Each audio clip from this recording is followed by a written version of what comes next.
The indoor plants, the most expensive plants, which can easily propagate it in the month of July and August.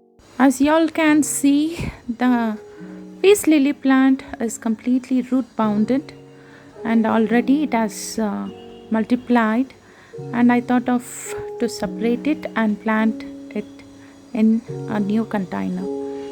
Now the peace lily easily propagated by dividing.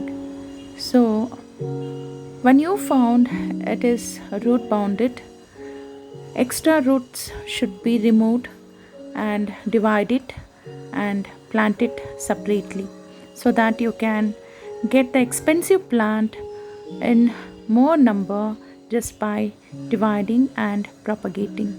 So this is how I multiply the peace lily plants during rainy season. Easily they can adjust to the environment, and they are the best air purifying plants, and easy to care, easy to maintain plants. They can be grown both as indoor and outdoor, and many times I place the plants under semi shade so that I can find number of blooms.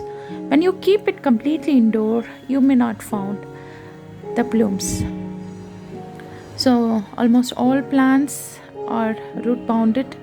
I decided today to divide it and make more number of peace lilies. A single plant can be multiplied by the number 3 to 4. So very keenly you want to separate it and should not damage the root, and while separating easily the roots will get separated, and they are such a hard plants, and don't grow it under bright sunlight, it may turn into brown. The leaves cannot survive under a bright sunlight. They need semi shade for more blooming, and even they can survive as indoor. When you found more rooting, just prune the more roots and place it in a pot so that very soon a single plant can develop as 3 to 4 within a few months. You can observe the oil cans are recycled for growing peace lilies. They required well drained compost mix soil. As soon you pour the water, it should be drained immediately. Waterlogged may kill the plant.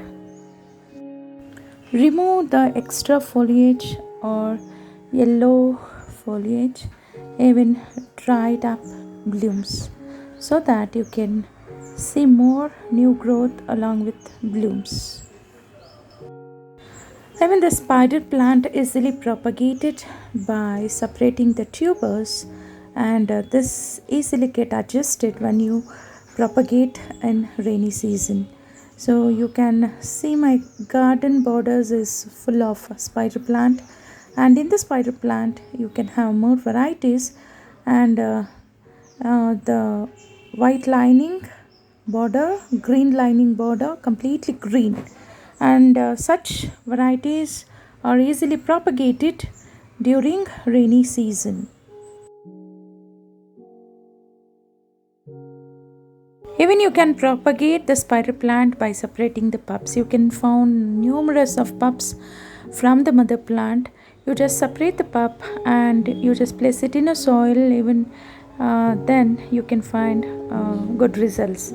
Growing from the pups, it may take time, and when you divide the tubers and grow it, it very soon you can find very good healthy spider plants.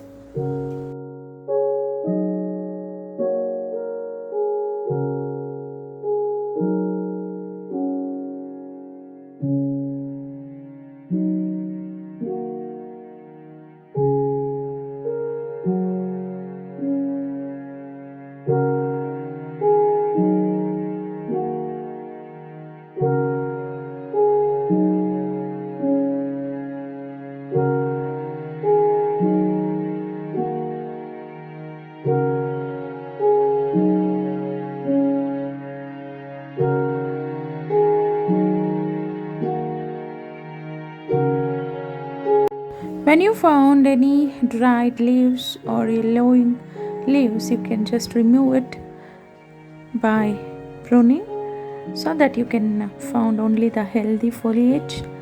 And usually the dried yellowing foliage may absorb more nutrition, and it doesn't leave the plant to be very healthy. So these are my spider plant collections. You can see 3 varieties over here, and I grow them it as a border plants.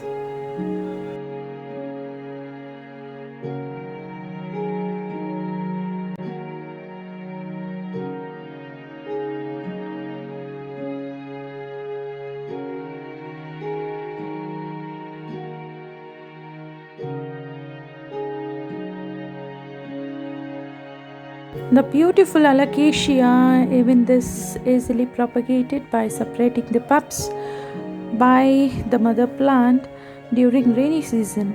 Easily they'll get survived without any failures when you propagate during rainy season.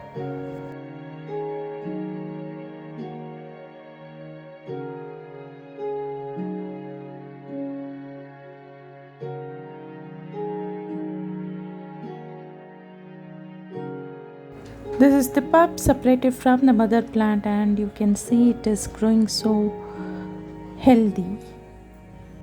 The snow bush, which is a landscape plant, easily propagated by the stem cuttings. These are the successful results of the stem cuttings. And the golden cupressus, even this can be propagated during rainy season, and very soon you can find a good results. These are the stems of eranthemum, and eranthemum 100% results from the stem cuttings. These are the stem cuttings. And the taro, the elephant ear with a huge foliage, and they grow numerous of pups during rainy season. If you want to increase, separate it and grow it in a separate container. And even the pink butterfly syngonium propagated by the stem cuttings. You can see the stem cuttings here in a pot, and during rainy season it has been adjusted successfully. And this is green shield alocasia pup, and when I separated that pup into a small container, and you can see new growth very soon during rainy season. The lipstick aglaonema, where I made numerous of small bits of stem cuttings. You can see new growth here. The budding started from the stem, and very soon I may found the same buds from other stem cuttings also. And rainy season is the best season for stem propagations.